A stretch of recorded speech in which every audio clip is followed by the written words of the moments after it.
আমাৰ ছাত্ৰ-ছাত্ৰীসকল তোমালোকৰ মাজৰ পৰাই বহুতে কমেন্ট কৰিছিলা যে পাঠীগণিতৰ লাভ আৰু লোকচানৰ অংক বুজাই দিব লাগে।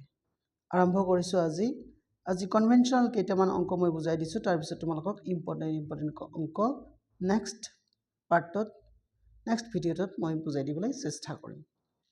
কমন আমি আৰম্ভ কৰিছো। কোৱেশ্চন নম্বৰ 1 টো চাইছে তোমালোকে, এটা কেমেৰাৰ কিনা দাম ৬০০০ টকা, বেচা দাম ইমান টকা, ইয়াত লাভ বা লোকচান হ'ব কিমান? ফাইন। এতিয়া ইয়াৰ লগত জড়িত যিবিলাক ফৰ্মুলা আছে এই ফৰ্মুলাবিলাক তোমালোকে অংক কৰোঁতে বুজি পাবা, মই সেপাৰেটকে কৈ দিব বিচৰা নাই। কি আছে তোমালোকৰ কিনা দাম দিয়া আছে চিপি, বেছি মোটা হৈছে অলপ সৰু কৰি দিছো ৰবা। কিনা দাম আছে তোমালোকৰ চিপি কিমান টকা? ৬০০০ টকা। ফাইন। চিপি তোমালোকে লিখিলা চিপি ইকুৱেল টু ৬০০০ আৰু বেচা দাম মানে এছপি তোমালোকৰ কিমান? ৪৫০০ টকা।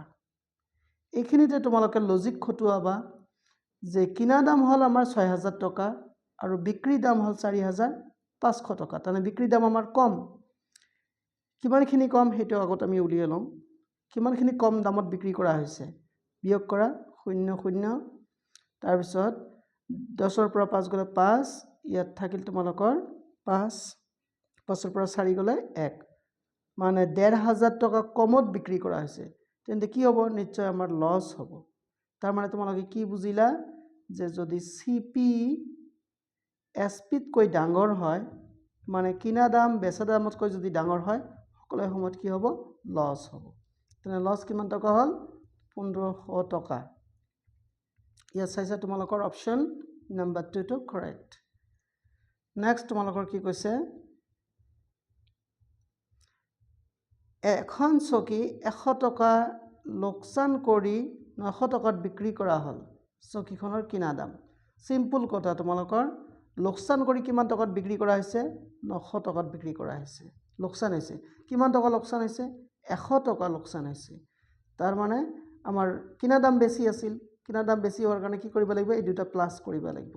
১০০ আৰু ৯০০ তোমালোকে যোগ কৰিলে কিমান হ'ব? ১০০০ টকা। এইটো তোমালোকৰ মূৰ্খটোৱে কৰিবা, সিমান ইম্পৰ্টেণ্ট নহয়। নেক্সট কুৱেশ্যনটো কি আছিলে তোমালোকৰ? এইবাৰ আহিল তোমালোকৰ ফৰ্মুলাৰ অংক। এখন স্কুটাৰ 20% লাভত ১৮,০০০ টকাত বিক্ৰী কৰা হ'ল। স্কুটিখনৰ কিনা দাম কিমান? চাইছে নহয়? তোমাক লাভত বিক্ৰী কৰা হৈছে কিন্তু নাই। এইবাৰ মই তোমালোকক বুজাই দিছোঁ, ইয়াত তোমালোকৰ ফৰ্মুলা জড়িত আছে। আচ্ছা, এইবাৰ তোমালোকে এনেকৈ লিখিবা পাৰ্চেণ্টেজ অফ প্ৰফিট, মানে লাভৰ শতাংশ কিমান? 20%। 20% নিদিলে হয়। তেনেহ'লে বিক্ৰী দাম কিমান? এছপি হ'ব তোমালোকৰ ১৮,০০০ টকা। ১৮,০০০ বুলি কৈছে নহয়, লেটছ চেক ইট, ১৮,০০০ টকা। তেনেহ'লে কিনা দাম কিমান? চিপি কিমান হ'ব? চিপি মানে কিনা দাম, এইটো কিমান উলিয়াব লাগে। এটা তোমালোকৰ ডাইৰেক্ট ফৰ্মুলা আছে, কিন্তু সেই ফৰ্মুলা তোমালোকৰ নাযাবা, কাৰণ সেই ফৰ্মুলাত মই বহুত মানে এক্সপেৰিমেণ্ট কৰি চাইছোঁ, বহুত ষ্টুডেণ্টে খেলি মেলি পায়। সেইকাৰণে খেলি মেলি বাদ, তোমালোকে চিম্পলি এনেকৈ ইউজ কৰিবা। ধৰা হ'ল তোমালোকৰ চিপি কিমান হ'ব? X টকা তোমালোকে ধৰি ল'লা, চিপি X টকা ধৰি ল'লা, হয় নাই? তেনেহ'লে এতিয়া ফৰ্মুলা মতে তোমালোকৰ এছপি কি হয়? এছপি হ'ব তোমালোকৰ চিপি প্লাছ প্ৰফিট, হয় নাই? এটা কিন্তু চিপি দেই, প্ৰফিট মানে লাভ। আচ্ছা, চিপি তোমালোকৰ X, প্ৰফিট কিমান হ'ল? 20%। কাৰ 20%? X টকাৰ 20%। সেইকাৰণে 20/100 তোমালোকে লিখিলা, হয় নাই? আচ্ছা, এইবাৰ ইয়াক আমি সলভ কৰিবলৈ চেষ্টা কৰিম। এছপিৰ মান তোমালোকক দিয়া আছে কিমান? ১৮,০০০ টকা। সেইকাৰণে তোমালোকে ১৮,০০০ লিখিবা। ইয়াত ১৮,০০০ লিখিলা, ইয়াত X লিখিলা, ইয়াত 8টো আৰু এইটো কাটাকাটি কৰিলা, আৰু 2 1 গুণ 2, 2 5 গুণ 10 থাকিল। এই X × 1 কি হ'ব? তোমালোকৰ X আৰু তলত 5। ফাইন। এতিয়া তাৰমানে কি তোমালোকে ভেৰিয়েবল যদি ধৰি কৰা বীজগণিত ষ্টাইলত অংকটো ইজি হয়, সেইকাৰণে এনেকৈ কৰিবা। আচ্ছা, তাৰপিছত সমান সমান এইটো লসাগু উলিয়ালে কিমান 5 হ'ল 5 × x 5x প্লাছ x, তেনেহ'লে 5x আৰু x যোগ কৰিলে কিমান হ'ব তোমালোকৰ 6x / 5 হয়নে? এতিয়া চিধা চিধি তোমালোকে ইয়াৰ কাটি দিবা, ইয়াত যিহেতু পূৰণ হৈ আছে ইয়াতো পূৰণ হৈ আছে, কোনো যোগ বিয়োগ নাই, চিধা আমি কাটিব পাৰোঁ। কেনেকৈ কাটিম? 6 আছে নহয়, 6 3 × 18, 3টা শূন্য লগাই দিয়া। এতিয়া এই 5 আছে নহয়, 5 তলত আছে যিহেতু ইয়াৰ লগত এতিয়া পূৰণ হ'ব, পূৰণ হ'লে 5 3 × 15, তোমালোকে ইয়াত লিখিলা 15 লিখিলা, শূন্য আছে 3টা শূন্য তোমালোকে লগাই দিলা, তোমালোকে পাই গ'লা x, এই xৰ ভেলু। x কি আছিল আমাৰ? x মানে হ'ল আমাৰ কিনা দাম, গতিকে কিনা দাম হৈ গ'ল আমাৰ 15,000 টকা। চোৱা যাওকচোন অপশ্যনত আছেনে নাই? ইয়াৰ চাইছে তোমালোকৰ 1 নম্বৰ অপশ্যনতে আছে। এতিয়া 4 নম্বৰ অংকটোত কি কৈছে তোমালোকৰ? এটা বস্তু কিনা দাম ইমান টকা আৰু বেচা দাম ইমান টকা, ইয়াত লাভ বা লোকচান। এইটো সহজ অংক, তোমালোকে নিজে কৰি কমেণ্টত ইয়াৰ আনচাৰ লিখিবলৈ চেষ্টা কৰিবা। পাৰ্চেণ্টেজ উলিয়াব দিছে, নহয় পাৰ্চেণ্টেজ যিহেতু উলিয়াব দিছে ফৰ্মুলা আছে, মই বুজাই দিছোঁ তোমালোকক ৰ'বা। কিনা দাম 700 টকা আৰু বেচা দাম হ'ল 630 টকা, লাভ বা লোকচানৰ শতাংশ উলিয়াব দিছে নহয়, তেনেহ'লে চিধা তোমালোকে লিখিবা ইয়াত CP কিমান 700 টকা, SP মানে বেচা দাম, SP হ'ল তোমালোকৰ 630 টকা, 630 নে? এবাৰ চাই লৈছোঁ ৰ'বা, কুৱেশ্যন নম্বৰ 630 ঠিকে আছে।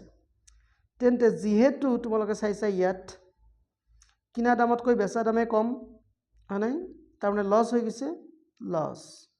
এইটো বিয়োগ কৰা তোমালোকে 0, 10ৰ পৰা 3 গ'লে 7, 70 টকা লোকচান হৈছে। এতিয়া লোকচানৰ পাৰ্চেণ্টেজ উলিয়াব দিছে, তোমালোকে ফৰ্মুলাটো মনত ৰাখিবা, percentage of loss is equal to loss by CP, এইটো মুখস্থ ৰাখিবা কিন্তু, ইনটু 100%, নাই? এতিয়া লছ হৈছে আমাৰ 70 টকা, কিহৰ ওপৰত 70 টকা লছ হৈছে? কিনা দামৰ ওপৰত, কিনা দাম হ'ল আমাৰ 700 টকা, তাৰে 100%, নাই? এতিয়া কেলকুলেট কৰা, এই 2 শূন্য এই 2 শূন্য কাটি দিলা, 7 10 গুণ 70, 10 1 গুণ কিমান হ'ব 10, তাৰমানে তোমালোকৰ 10% কি হৈছে? লোকচান হৈছে। ক্লিয়াৰ? আচ্ছা, যিয়ে নহওক, এতিয়া তোমালোকৰ 4 নম্বৰটো ইজি থকা স্বত্তেও মই কৰি দিলোঁ, কাৰণ ইয়াত ফৰ্মুলা আছে। 10% ক'ত আছে? এই 3 নম্বৰ অপশ্যনটো চাইছা, 3 নম্বৰ অপশ্যনটো তোমালোকৰ কাৰেক্ট। নেক্সট কুৱেশ্যন নম্বৰ 5টো তোমালোকে লক্ষ্য কৰা,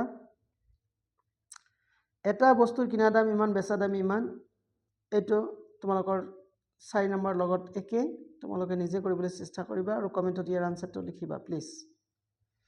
তাৰপিছতে 6 নম্বৰটো এইটো আছে তোমালোকৰ, চাওঁচোন কেনেকৈ আছে। এখন কিতাপত 4 টকা লাভ হয় আৰু ইয়াৰ কিনা দাম আছিল 60 টকা, ইয়াৰ লাভৰ শতাংশ হ'ব। মই তোমালোকক বুজাই দিছোঁ, এইটো কৰি দিয়া নাই। 4 টকা লাভ হয়, ইয়াৰ কিনা দাম আছিল 60 টকা, ইয়াৰ লাভৰ শতাংশ কিমান হ'ব? একেবাৰে সহজ অংক এইটো। চিম্পলি তোমালোকৰ লাভ আছিল 4 টকা, কিনা দাম আছিল তোমালোকৰ 60 টকা, আৰু তাৰে 100% দি পূৰণ কৰিবা আৰু কেলকুলেট কৰিবা, শেষ। এতিয়া এই শূন্য তোমালোকে কাটি দিলা, তাৰপিছত তোমালোকে কৰিবা কি এবাৰ 2 দিয়ে, 2 2 গুণ 4, 2 3 গুণ 6, আৰু কাটাকাটি নাযায়, নোযোৱাৰ কাৰণে তোমালোকে লিখিবা কি, এইটো কিন্তু পাৰ্চেণ্টেজ অফ প্ৰফিট দে, পাৰ্চেণ্টেজ অফ প্ৰফিট। নোযোৱাৰ কাৰণে কি কৰিবা, ওপৰে ওপৰে পূৰণ কৰিবা, 2 10 গুণ 20, আৰু তলত থাকিল 3, মানে 3 দি যদি তোমালোকে 20ক হৰণ কৰা কিমান বাৰ যাব? 3 6 18, বাকী থাকিল 2, হয় নাই? তেনেহ'লে কিদৰে লিখিবা ইয়াক লিখিব পাৰিবা 6 বাৰ যিহেতু গৈছে, 6টো ইয়াত লিখিবা। জানিবা সকলো সময়ত ভাগফল ইয়াত লিখিব লাগে, বহুতে কনফিউজ হোৱা, আৰু যিটো বাকীটো ওপৰত থাকে, আৰু যাক দি তোমালোকে হৰণ কৰিছা, মানে 3 দি যে হৰণ কৰিলা, হৰণটো তলত থাকিব। তেনেহ'লে 6 makes 2/3%, এইটো তোমালোকৰ আনচাৰ। আশা কৰিছোঁ তোমালোকে ভিডিঅ'টো ভাল পাবা, লাইক কমেণ্ট শ্বেয়াৰ কৰিবা আৰু এইটো ৰিলেটেড তোমালোকৰ যদি আৰু কিবা প্ৰব্লেম থাকে তোমালোকে কমেণ্টত লিখিবা, মই ধুনীয়াকৈ বুজাই দিবলৈ চেষ্টা কৰিম। চোৱাৰ কাৰণে ধন্যবাদ।